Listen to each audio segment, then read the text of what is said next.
ఏమి ఈతని మనోనిశ్చయం వికత్తన కుమార సర్వజ్ఞంగా వయ్యను తొలింటి రావణుని అనుకరించుచున్నారు. ఏవో కొన్ని ముఖప్రీతికరములకు మాటలు నాకు చెప్పి సురిగిపోదలుచుచున్నాను.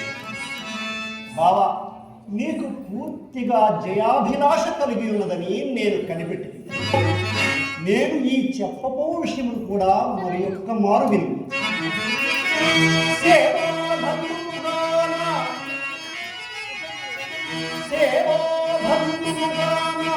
రాజ్యము